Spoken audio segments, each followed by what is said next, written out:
Bismillahirrahmanirrahim. Assalamualaikum warahmatullahi wabarakatuh. Ya, terima kasih teman-teman atas makalah yang sudah dijelaskan. Makalah yang sudah dikumpulkan. Tidak tahu bagaimana intinya, tapi bisa setiap kelas berbeda ya untuk pengumpulan tugasnya. Jadi harusnya tugas itu membuat makalah, PowerPoint, dan mengirimkan link YouTube dari presentasi makalah tersebut. Jadi PowerPoint-nya dipresentasikan dan linknya dikirim ke saya. Jadi saya bisa melihat bagaimana cara presentasi Anda. Tapi ini yang menentukan sepertinya beserta linknya hanya kelas A ya. Jadi nanti silakan yang merasa belum bisa dilengkapi. Langsung saja kita bahas ya mengenai makalah yang sudah dibuat tentang materinya tentang penilaian keadaan umum dan tingkat kesadaran atau status mental. Makalah untuk isi, jadi saya harapkan untuk kedepannya bisa lebih dilengkapi ya, sehingga bisa lebih menjelaskan apa sih yang dimaksud dengan keadaan umum, penilaian keadaan umum itu. Karena rata-rata ya sama ya, semuanya membahasnya hanya itu, hanya sedikit sekali yang dibahas. Kemudian untuk ini dari segi isi ya, jadi untuk tingkat kesadaran, nah karena di dalam RDP itu yang ditanyakan adalah status mental di tingkat kesadaran, berarti kita fokus aja bahas tentang tingkat kesadaran itu sendiri. Meskipun nanti memang akan dibahas lebih lanjut sih di mata kuliah yang lain, tapi paling tidak kita tahu dulu sehingga nanti ketika di mata kuliah KMB ataupun Gadar kita sudah tahu lebih dulu apa yang dimaksud dengan tingkat kesadaran. Itu dari isi makalah. Kemudian dari penulisan,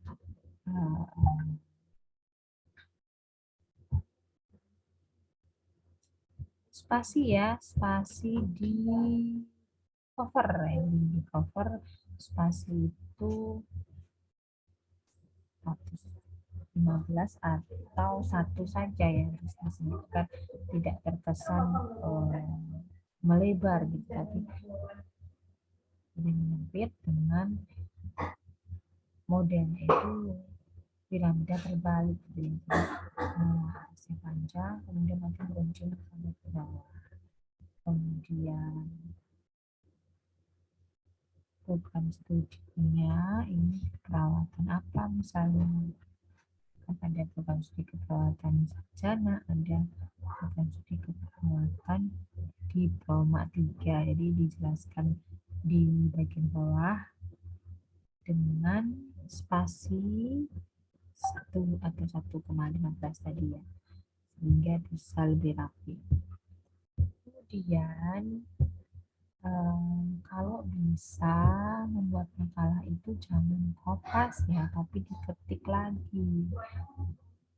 Ini akan kelihatan dari penulisannya. Kalau cuma dikopas, spasinya nggak rata, kemudian tidak rata kanan kiri gitu, kelihatan sekali antara yang dikopas dan diketik. Kenapa harus diketik? Agar kita sambil baca ulang ya, sehingga kita sambil belajar sambil dapat ilmunya apa sih yang dimaksud dengan penilaian kesadaran umum, atau misalnya apa yang dimaksud dengan tingkat kesadaran gitu ya.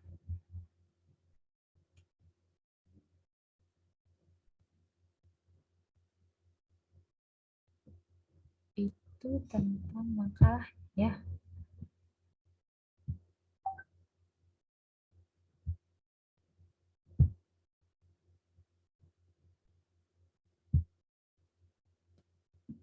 Nah, selanjutnya saya akan bahas sedikit mengenai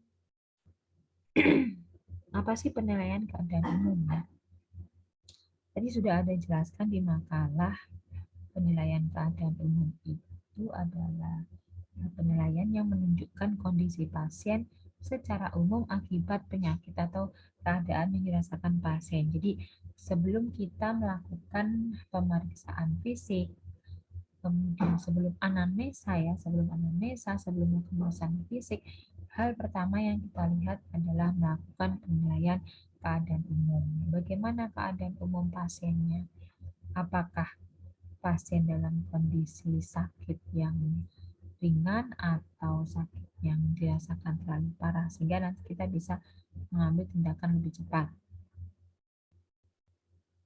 Nah, untuk penilaian keadaan umum ini bisa dilihat secara langsung oleh pemeriksaan atau dilakukan penilaian. Penilaian keadaan umum dilakukan saat kontak pertama. Jadi ketika pasien datang kita bisa langsung menilai, di mana di situ biasanya adalah di rumah sakit itu keadaan umumnya apakah cukup baik ya ataupun keadaan umumnya berat atau keadaan umumnya lemah gitu ya. Kemudian keadaan umum ini bisa dilakukan juga saat wawancara atau selama melakukan pemeriksaan yang lain. Nah, banyak yang bisa kita nilai dari keadaan umum pasien ya, mulai dari kondisinya, apakah lemah atau sakit akut atau dia sakit kronis. Kemudian kita bisa melihat tanda-tanda distres ya. Nah, tanda-tanda distres seperti apa? Mungkin pasiennya terlihat merintih, kemudian berkeringat ataupun tremor atau gemetar. Kemudian kita bisa lihat juga penampilan umum itu dari warna kulit ya. Bagaimana warna kulit pasien? Apakah terlihat pucat, kemudian dia sianosis, atau dia mengalami icterus. Selanjutnya dari ekspresi wajah ya. Di ekspresi wajah pasien itu seperti apa? Apakah wajahnya terlihat tegang, atau rileks, takut, ataupun cemas. Nah, ini beberapa keadaan umum. Nah, di makalah Anda juga tadi dijelaskan selain penampilan umum yang bisa dilihat pada pasien juga bisa dilihat dari status gizinya ya. Kalau sakit, berkeringat, merintih itu bisa dilihat dari mukanya ya, bagaimana ekspresi verbalnya, non verbalnya. Kalau dari tadi keadaan yang lain bisa juga dilihat dari status gizi ya, status gizi dilihat secara sekilas. Kalau pasiennya kurus berarti nilai status gizinya adalah kurang. Kemudian kalau pasiennya kok lihat gemuk bisa jadi itu gizi lebih atau obesitas. Kalau terlihat normal ya berarti gizi baik. Itu secara singkat itu penilaian pada umumnya.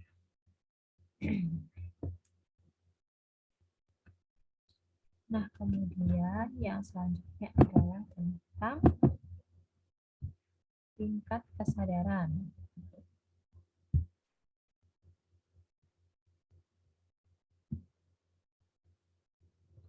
Untuk tingkat kesadaran, kita mulai dari sadar penuh atau biasa GCS-nya kita pakai GCS ya, Glucose Scale untuk menilai tingkat kesadaran pasien. Yang pertama adalah kompos mentis. Kompos mentis ini adalah tingkat kesadaran normal ya. Pasiennya bisa diajak komunikasi ya, bisa diajak anamnesa, bisa menjawab dengan tepat ya, tidak ada keluhan sakit, merintih ataupun pokoknya direspon itu masih bagus. Nah, ini berarti kompos mentis. Bisa jadi pasien datang kalau dia masih sakitnya ringan kan masih kompos mentis ya. masih bisa dianamnesa. Dalam kondisi kompos mentis ini, pasiennya dapat menjawab semua pertanyaan tentang keadaan sekeliling. Jadi kita lakukan anamnesa, kita wawancara itu masih bisa menjawab pertanyaan kita dengan benar ya. Misalnya, siapa nama Bapak, di mana ini? Ini tempatnya di mana? Itu dia bisa menjawab. Beda kalau pasiennya dalam kondisi penurunan kesadaran. Kemudian tingkat kesadaran yang kedua adalah apatis ya. Jadi apatis ini yaitu keadaan di mana kesadaran yang segar untuk berhubungan dengan sekitarnya atau biasa kita sebut acuh-acuh. Jadi apatis ini sebenarnya dia sadar ya. Dia sadar tentang kondisinya, kemudian pergerakannya masih bagus sebenarnya, tapi dia kayak apa ya, nggak mau, enggan untuk menjawab. Kayak makanya kalau kita lagi ngobrol sama temen ya, temennya diam aja, apatis kamu gitu ya. Karena orang apatis itu sebenarnya sadar, cuman dia malas ya untuk menanggapi, kemudian acuh-acuh terhadap lingkungan sekitar. Bisa jadi kalau pasiennya apatis mungkin karena dia merasa kesakitan atau dia merasa privasinya terganggu. Kemudian tingkat kesadaran yang ketiga adalah delirium. Nah, kalau delirium ini sudah disebut disorientasi ya, atau sudah pasiennya itu sudah gelisah. Nah, biasanya pasien ini disorientasi atau tidak lagi mengenal orang, tempat, dan waktu. Jadi kalau ditanya ini di mana, ini jam berapa, itu dia udah nggak bisa jawab, udah nggak bisa diajak komunikasi. Bahkan yang bisa saja pasien itu bisa berontak, kemudian berteriak-teriak, bahkan berhalusinasi ya. Ini pasien yang gelisah yang delirium. Kemudian selanjutnya adalah somnolen. Nah, somnolen ini bisa disebut dengan letargi ya. Jadi tingkat kesadarannya menurun, respons psikomotor yang lambat, mudah tertidur, namun kesadarannya dapat pulih bila dirangsang ya. Jadi untuk pasien ini tidak bisa kalau hanya kita teriakin, Pak bangun Pak, itu nggak bisa. Pak buka mata, itu nggak bisa. Harus dirangsang, nyari, baru dia nanti bangun. Tapi setelah itu dia tertidur lagi. Untuk pasien ini masih bisa memberikan jawaban verbal, tapi itu tadi pasiennya lemes banget, sudah letargis gitu. Kemudian stupor ya, stupor ini hampir koma ya, soporokoma namanya. Tingkat kesadaran ini adalah keadaan seperti tertidur lelap, tapi ada respon terhadap nyeri. Jadi kalau di respon nyeri itu dia masih merespon menarik tangan ataupun gerakan dekortikasi, gerakan abnormal itu masih dia masih ada gerakan. Kemudian terakhir itu koma ya. Terakhir titik ya, titik itu meninggal berarti ya. Nah, ini koma, kalau koma itu tidak bisa dibangunkan, tidak ada respon terhadap rangsang apapun ya. Tidak ada respon kornea maupun refleks mata, mungkin juga tidak ada respon pupil terhadap cahaya. Ini kalau misalnya sudah parah ya, kesadarannya sudah menurun, makanya disebut koma itu ya. Pasien-pasien tidak dalam kondisi sehat atau dia kesadarannya menurun tapi juga belum meninggal gitu, tapi dia dalam kondisi koma.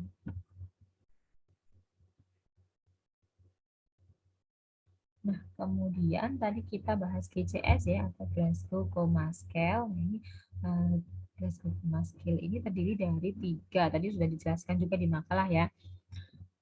Terdiri dari 3 respon pasien, yaitu respon membuka mata, tandanya itu E, kemudian respon verbal V, dan respon motorik M. Dimana untuk nilai normalnya kalau E-nya itu 4, kemudian verbal 5, dan motoriknya 6. Makanya GCS dalam Tingkat kesadaran komposmentis PCS-nya 15 karena semuanya bagus, respon matanya bagus, respon verbalnya bagus, dan motoriknya bagus. 4, 5, 6 jumlahkan adalah 15. Bagaimana cara kita untuk menilai ya bagaimana respon matanya, bagaimana respon verbal dan respon motoriknya, yaitu caranya kalau untuk mata dekati pasien dan perhatikan respon membuka mata pasiennya. Kalau memang tidak merespon, berarti kita bisa memberikan simulasi berupa perintah atau rangsang nyeri. Nah, kalau di rangsang nyeri itu dia merespon, berarti ini ada nilai-nilainya ini. Ada scoringnya ya, istilahnya adalah scoring. Kalau pasien kita dekati, kemudian dia membuka spontan matanya, berarti nilainya 4. Kemudian kalau diberi stimulasi perintah, Pak, buka mata. Itu membuka mata, berarti scoringnya 3. Kalau dia diteriakin tidak memberikan respon, didekati juga tidak respon, kita rangsang nyeri ya. Jadi rangsang nyerinya itu di bagian tajuk pedang, ditekan dengan rangsang nyeri, atau kita bisa jepit bagian orbitanya ya. Kalau dia memberikan rangsang nyeri berarti scoringnya 2. Kemudian kalau kita rangsang nyeri tidak membuka mata berarti scoringnya 1. Selanjutnya respon verbal. Nah, kalau respon verbal ini bisa kita tanyakan langsung ke pasien. Pertanyaan-pertanyaan yang mudah dan sederhana ya. Misalnya namanya siapa tadi ya? Bapak kemana tadi? Sebelum terjadi kecelakaan misalnya. Ini di mana? Nah, ini pertanyaan-pertanyaan yang mudah dan sederhana. Nah, scoringnya seperti apa? Kalau orientasi baik, berarti dia bisa menjawab pertanyaan sesuai, jawabannya sesuai dengan pertanyaan, berarti orientasinya 5. Kemudian, kalau tidak sesuai dengan pertanyaan, tapi struktur kalimatnya masih bagus, itu skornya 4. Kalau dia meracau ya, susun kalimatnya kacau, tidak membentuk kalimat, itu 3. Kemudian hanya bersuara merintih, itu 2. Tidak bersuara atau tidak berespon, berarti 1. Selanjutnya respon motorik. Nah, untuk respon motorik ini, motorik kan pergerakan tangan kaki ya. Jadi silahkan cara memeriksanya adalah memerintahkan pasien untuk menggerakkan tangan dan kaki. Misalnya, Pak, angkat kaki kanan. Kalau dia bisa mengangkat dan bisa menjalankan sesuai perintah, berarti dia skornya 6. Kemudian dengan rangsang nyeri, kalau di rangsang nyeri dia bisa melokalisir dan stimulasi ya. Jadi kalau dia dicubit di sini, kemudian tangannya, kalau dicubit tangan kirinya, kemudian tangan kanannya itu menepis ya, itu berarti dia bisa melokalisir nyeri. Dia tahu nyeri di mana nyerinya, lokasi nyerinya di mana, sehingga dia berusaha untuk menghilangkannya. Kemudian 4, menghindar atau menolak. Ini misalnya dicubit matanya ya, dicubit banyak orbitas ini, dicubit, dia cuma bisa gini, itu berarti menghindar, skornya 4. Kemudian kalau distimulasi dia cuma fleksi, fleksi itu berarti nekuk ya. Jadi kalau pasien itu sudah kehilangan kesadaran, misalnya dia sudah somnolen atau sopor ya, kalau dia dirangsang nyeri, dia akan seperti orang kejang ya, jadi dia akan melakukan fleksi abnormal. Dirangsang nyeri langsung kayak gini, berarti itu fleksi. Kemudian skornya 3. Kemudian kalau ekstensi itu kaku ya, ekstensi itu berarti fleksi ekstensi. Nah, ekstensi itu berarti kan dibuka ya, diluruskan. Nanti kalau pasiennya ini juga dalam kondisi belum kesadaran, dirangsang, dia akan kaku gini, itu namanya ekstensi, skornya 2. Dan yang satu tidak ada respon. Makanya kalau tidak ada respon itu skornya 1. Itu saja yang ingin saya tekankan di materi keadaan umum dan tingkat kesadaran ya. silahkan dipelajari lagi karena ini akan saya keluarkan di UTS ya. Baik, dari saya cukup sekian. Kalau ada yang tanyakan bisa langsung tanya ke saya atau di forum. Akhiri, assalamualaikum warahmatullahi wabarakatuh.